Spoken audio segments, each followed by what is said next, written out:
Alright. I'm here. I'm gonna try to do this. Now I got, bad webcam, bad mic, bad setup, the general. It's alright. We're gonna move forward anyway. We're gonna try it. Now, we're trying a whole new thing right now, so who knows if this video's even going up. Newark, New Jersey. Right now, I want to take a look at just the FBI press releases, and I just came across a story, right? A lot of it is, we can go through all of it, but it's just so much crap. So I just found one story that I found to be funny, and I thought to bring it to your attention. I actually haven't read through this yet, so this is kind of a live reaction. Former inmate admits role in scheme to use drones to smuggle contraband in Fort Dix federal prison. I laughed so hard when I read that the first time. I hope you guys are too. Anyway, Newark, New Jersey. A Hudson County, New Jersey man today admitted participating in a conspiracy to use drones to smuggle contraband, including cell phones and tobacco, into the federal correctional facility at Fort Dix, and to possessing heroin and fentanyl with the intent to distribute. Acting U.S. Attorney, Rachel A. Honig announced. Like, what? I guess, maybe at night, right? You could possibly get a drone, but, you're still going to hear that thing, right? They're still going to be able to hear it. And then what are they going to do? They're going to hear it, hanging out one of those outside kind of cell things where they have, it's like an outdoor kind of a courtyard sort of thing, at least from where I was. I don't know about this, federal correctional facility. Might be different, but I did it just 2 days in New Mexico once for something, and they had this little outside thing, and it's possible for a drone to drop something into there, but you can't really. It's hard to hide. It would be really hard to hide. People seem to have better luck just shoving stuff up their ass. Jason Ortega Lauza, aka Juice, nice, 30, of Jersey City, New Jersey, not much older than me, a former inmate at Fort Dix, pleaded guilty by video conference before U.S. District Judge Susan D. Widgeon to one count of conspiracy to defraud the U.S. Bureau of Prisons and one count of possession of heroin and fentanyl with the intent to distribute. Defraud the U.S. Bureau of Prisons? I guess I'm gonna have to read on, but I don't understand how trying to sneak drugs in with a drone is trying to defraud the prison system. You're not, making a deal with the prison system, right? It's not like, hey, I'm gonna fly this drone in here. It's gonna have heroin, and it's for the fucking guards.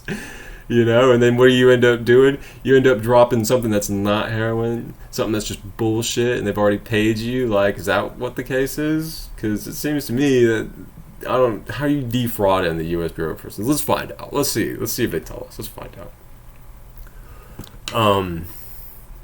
Ortega Lauza was on federal supervised release at the time of the offenses. Also pleaded guilty to violating the terms of his supervised release. Okay, I'm guessing the violating the terms of his supervised release is the defraud part. The next sentence, but come on. Anyway, 3 other men. Adrian Gulcharan, aka Adrian Auda, aka Adrian Ajoda, aka Adrian. Alright, Adrian. Nicolo Denicido and Johansel Maranta, butchered those names, I'm sure, also have been charged with participating in the scheme to use drones to smuggle contraband into Fort Dix prison. I just think it's hilarious if you use these drones to do it. It's just those things are just flying over the air, You can hear them. You hear them coming before you see them. Ortega Lauza, an inmate at Fort Dix from June 2017 and September 2018, participated in multiple drone deliveries of contraband into Fort Dix after his release from prison.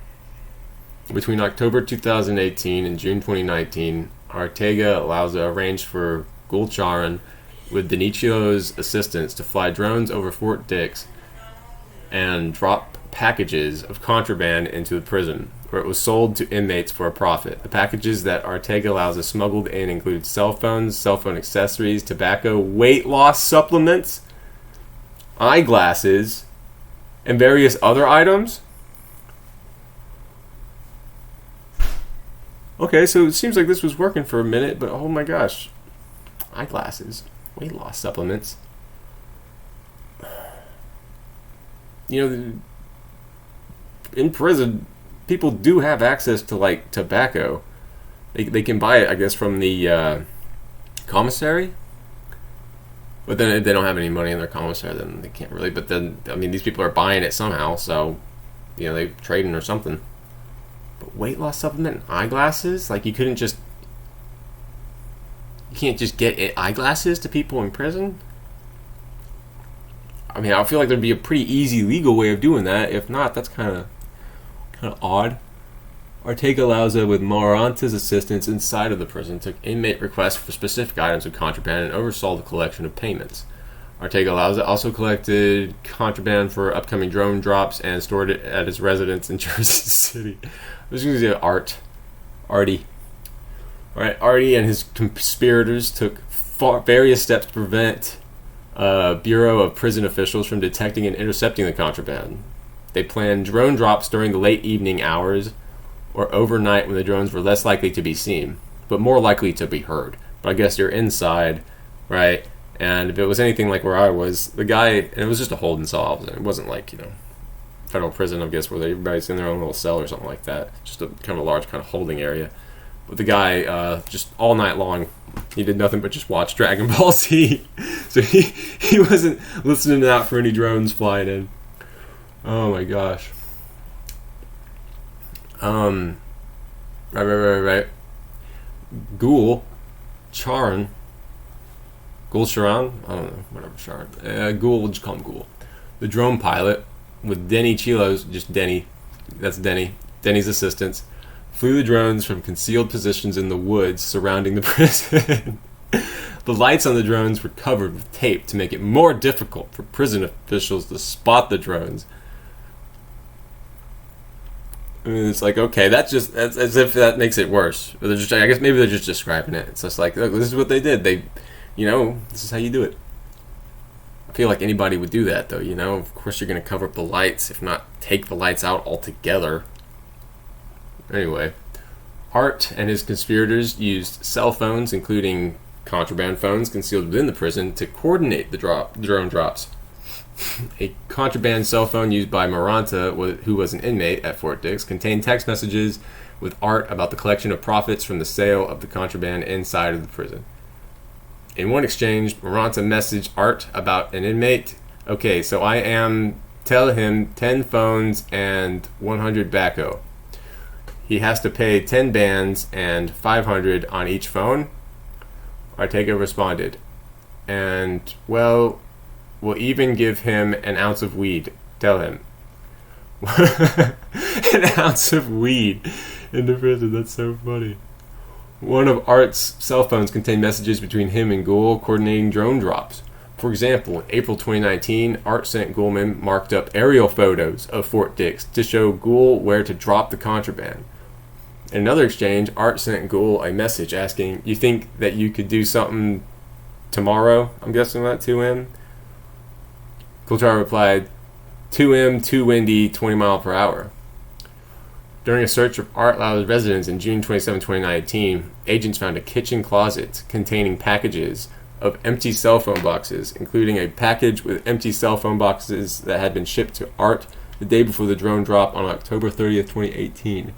Cell phone chargers, empty boxes of SIM cards, and several cell phones. The kitchen closet also contained a Bugler tobacco box, consistent with the tobacco covered in earlier drone drops.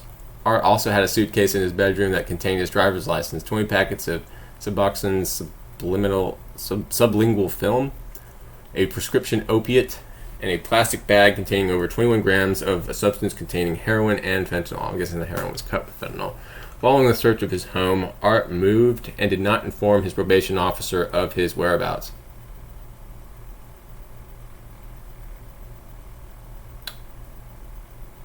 I'm sorry. You search this guy's place. Of course, you find a bunch of cell phones and stuff like that. Maybe you can't really charge him with that. Bugler tobacco box, can't really do anything with that. A suitcase with his driver's license, 20 packets of some kind of a film, a prescription opiate, which I'm guessing he had a prescription for, because it says prescription, and a plastic bag containing over 21 grams of a substance called heroin and fentanyl. So they found a bag with 21 grams of heroin and fentanyl. Following the search of this home and the discovery of this, Art moved. Didn't inform his probation officer of his whereabouts.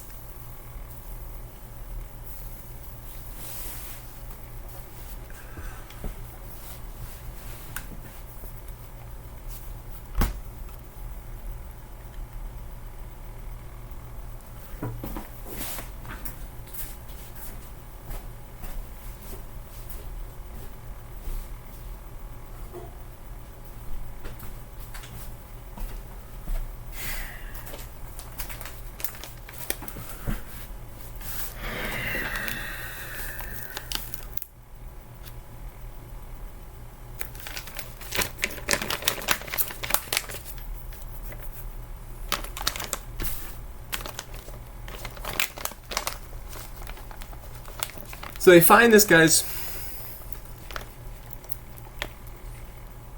They find the heroin. Not fentanyl. Was he not there?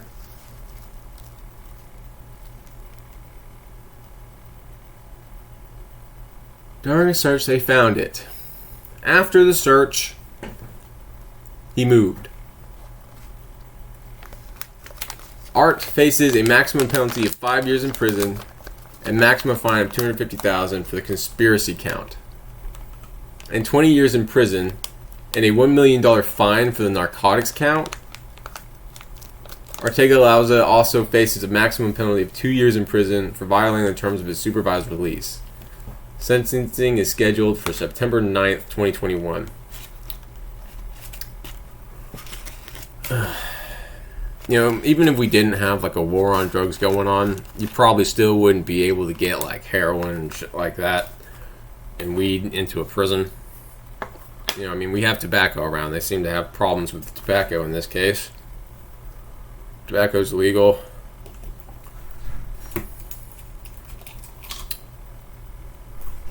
But what the heck?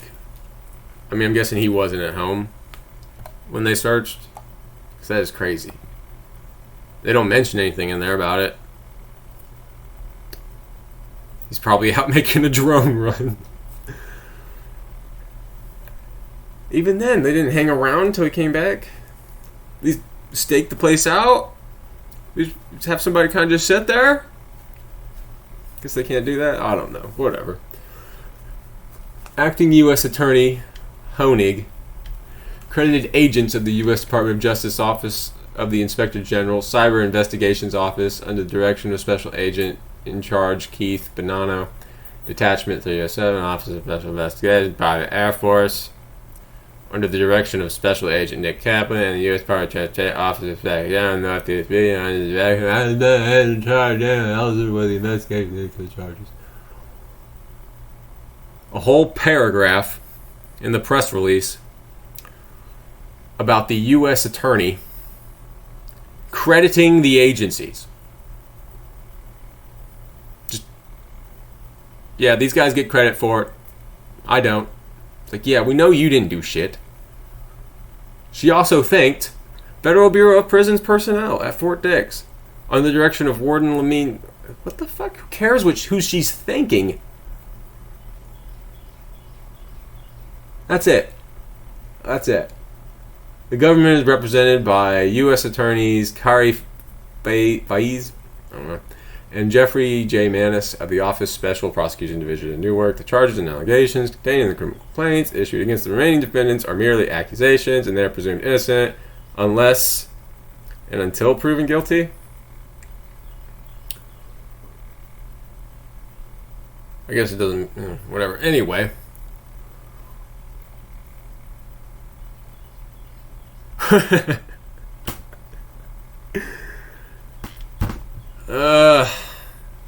Just end the war on drugs. End the war on drugs. Let's just end it. I know it wouldn't have made much of a difference in this case, but how much you want to bet these guys probably wouldn't be there in the first place if it weren't for the war on drugs? Just how much you want to bet, right? How much you want to bet? And I also think the penalties for drugs is like insane, right? What was it, $1 million in 20? I mean, they probably included him like smuggling those drugs into like a federal prison, which would definitely, up a sentence. But just in general, right? You can get life. I was looking through the press releases earlier. You can straight up maximum sentence is like life for having drugs, controlled substances. That's kind of fucked. Because it's a capitalist society, the people have a demand, the elites have a desire, and the federal government is going with the elite's desire instead of the people's demands. Libertarianism is the way, people. Libertarianism is the way.